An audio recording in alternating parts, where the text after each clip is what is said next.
Welcome to Yury Experience, and today I want to talk to you about various ethnical definitions.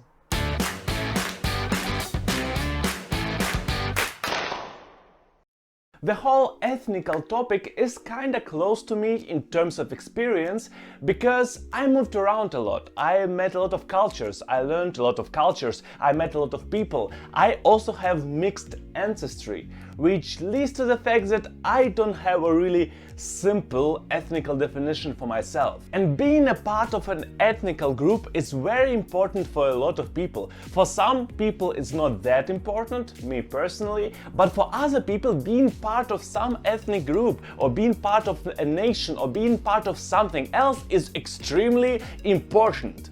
That's why a lot of people discuss these topics a lot. That's why in today's topic of how to discuss or how to debate about something, we will be talking about ethnical definitions. However, I need to mention that in this video I will not discuss racism. I will discuss that, I think, in the next video, and also I will not cover everything, and I will only cover basics, because most of us don't need more than basics, but most of us also don't know basics because of various reasons.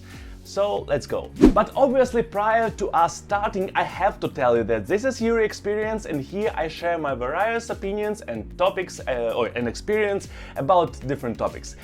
I do 2 videos per week, Mondays and Thursdays. If you will enjoy this video, please drop a like. You can also subscribe to the channel. Let's go. Today we will discuss 5 definitions that are somehow connected to ethnical identity. And these are ancestry, race, nationality, ethnic group, and self-identification.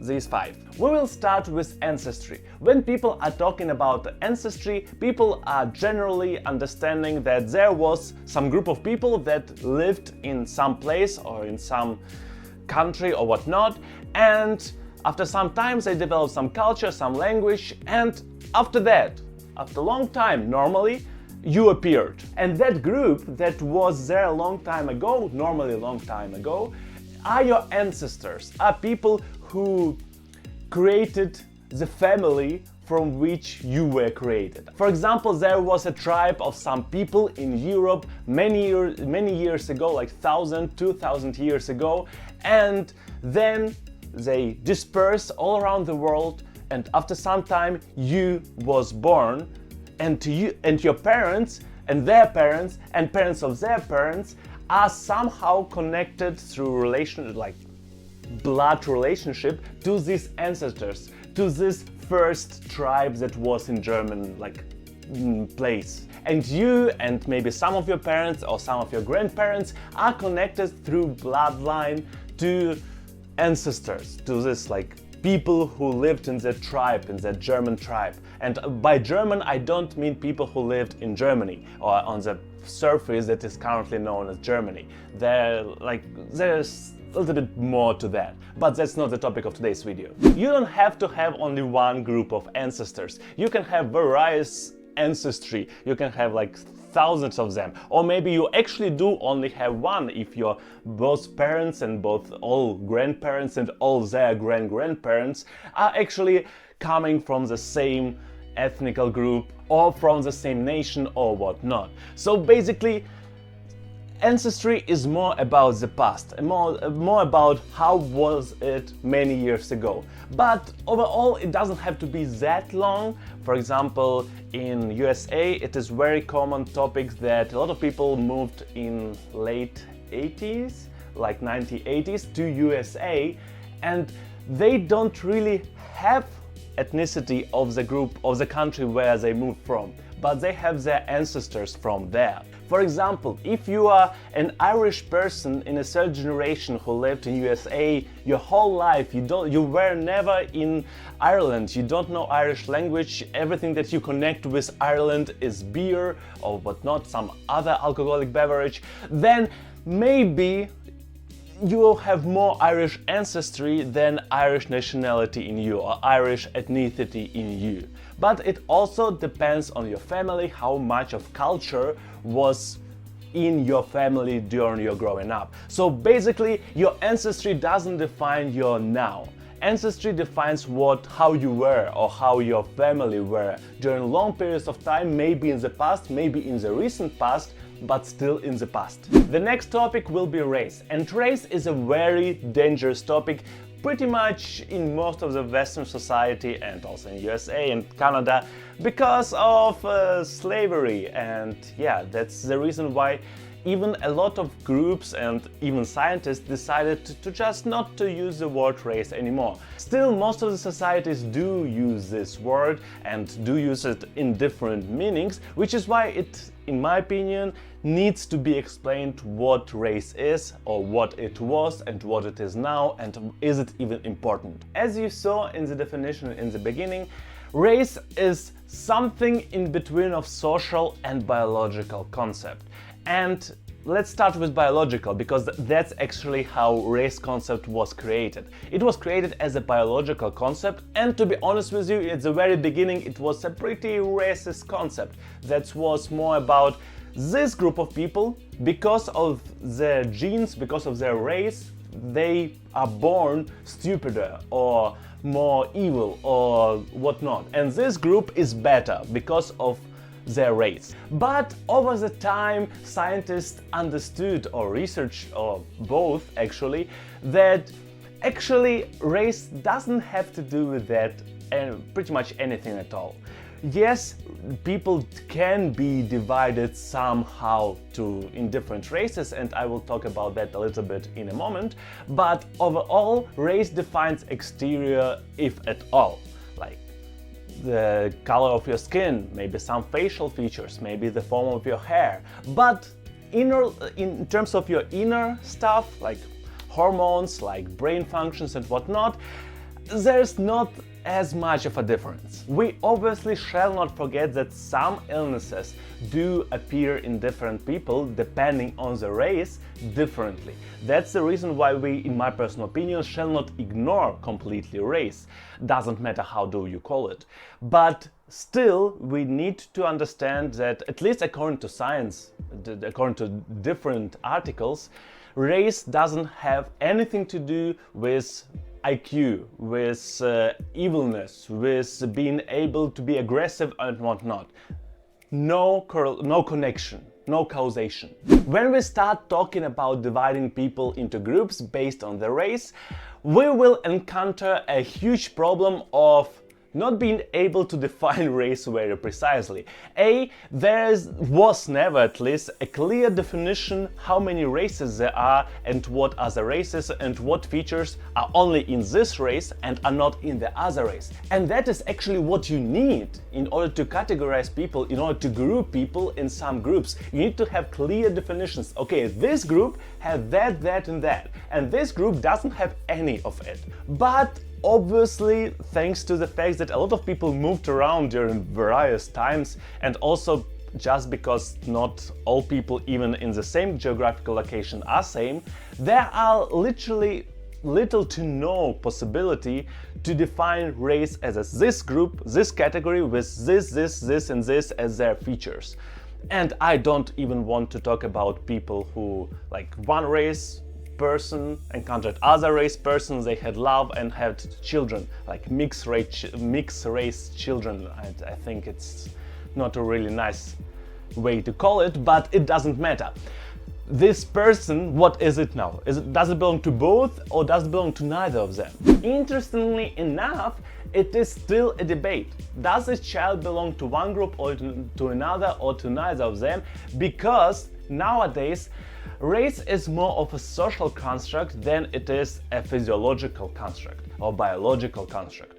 It is more about people wanting to divide themselves into some groups, and they are deciding, okay, that is the way to divide ourselves, like our features over all appearance. And that's how people decided to divide themselves, and that's how we do divide ourselves. We have this wars like Asian, although Asia is very, very big, but it doesn't matter. Arabs, although Arabs can come from different countries, or whites, although white people can also come from different countries. Black, although black people can also come from different countries.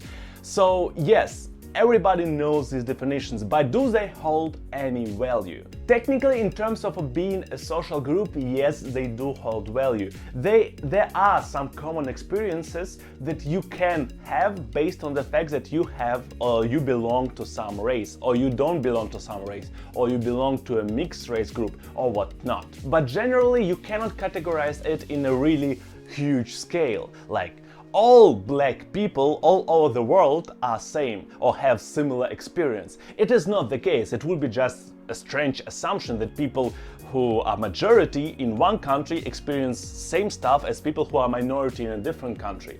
It doesn't make sense. That is why on a lot of occasions it makes more sense to add context if you want to discuss the topic of race at all.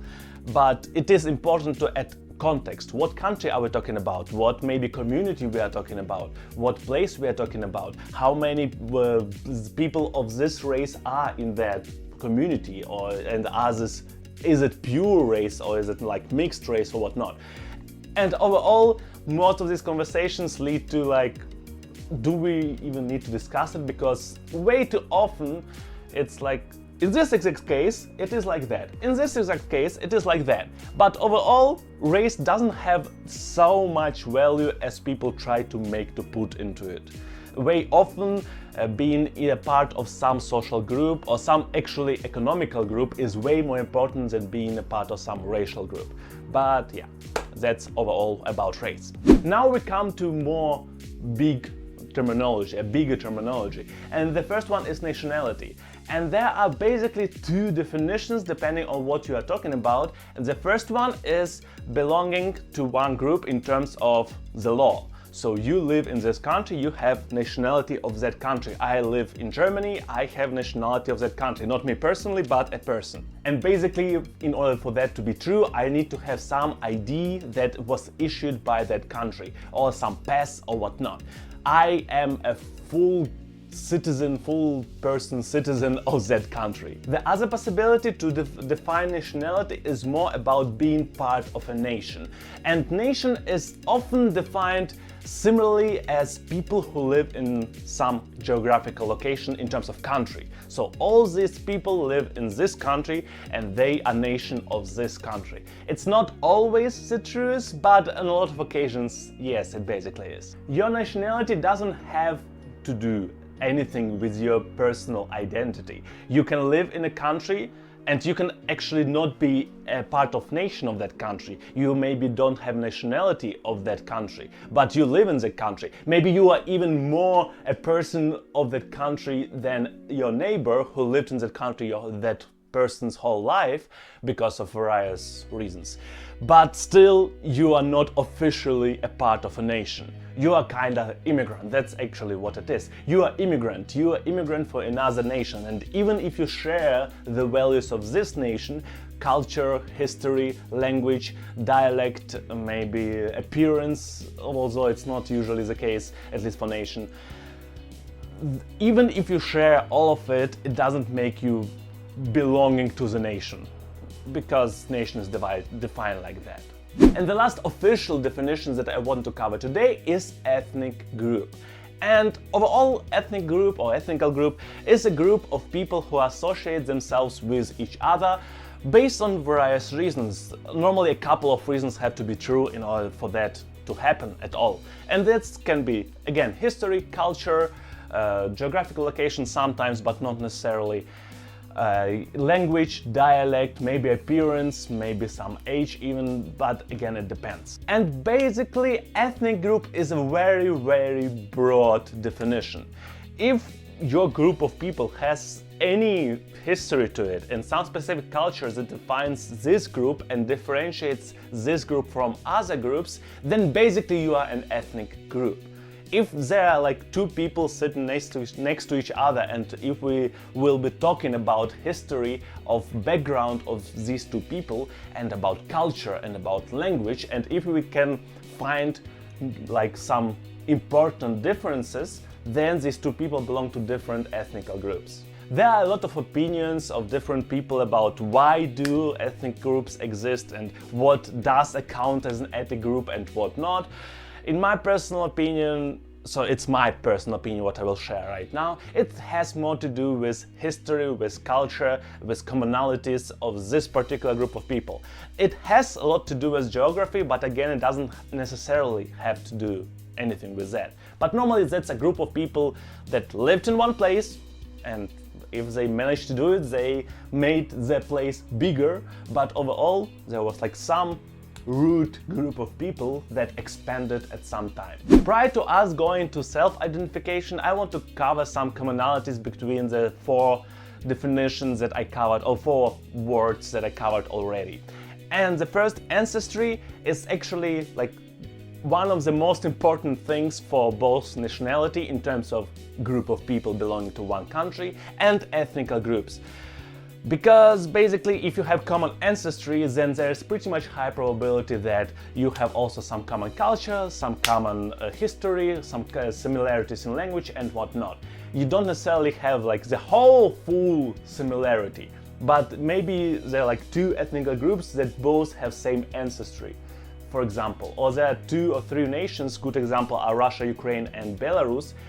All 3 of them have common ancestry.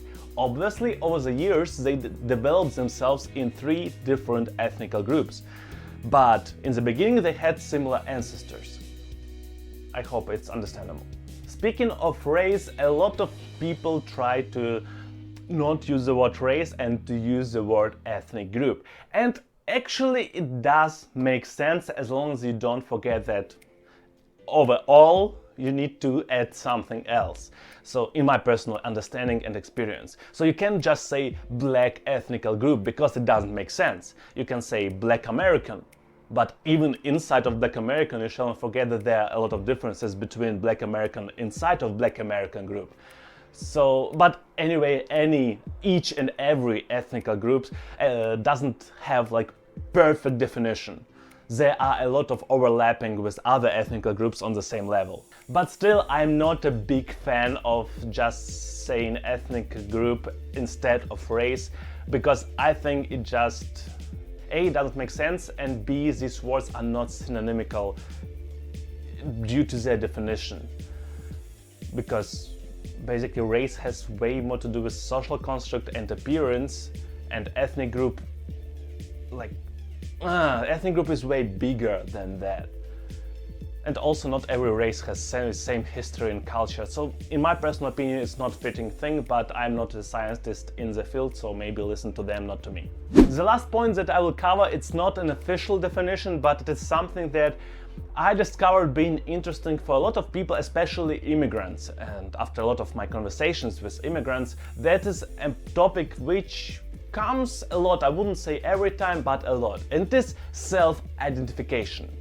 At the end of the day, all of these words like ethnic group, race, nationality, ancestry, and a lot of other words like belonging to culture, having some history, does it have anything to do with you?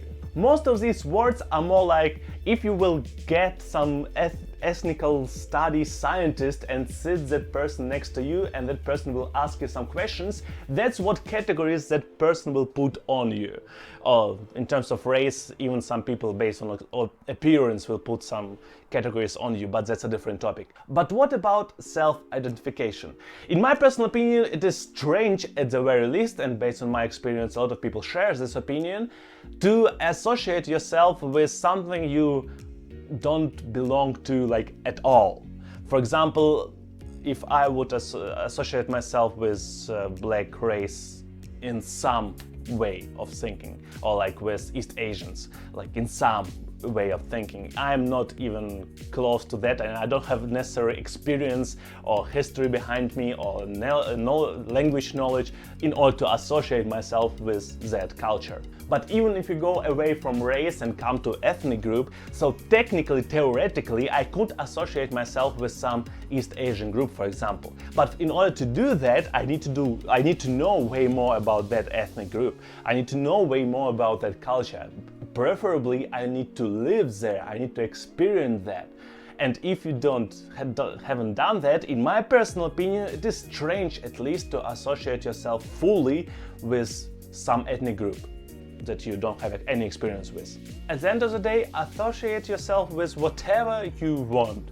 Just be prepared for people asking questions. So like, I have Ukrainian and Jewish heritage, or ancestry, and I'm ready to answer questions about both Ukraine and Jewish ancestry.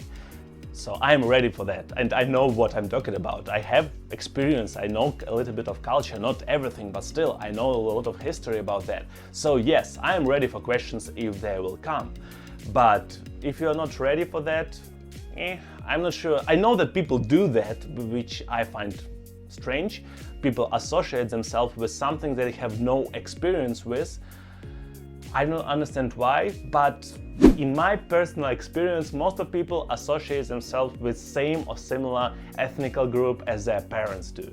So basically it's because of during growing up, you learn a lot of culture, you get a lot of experience from your parents.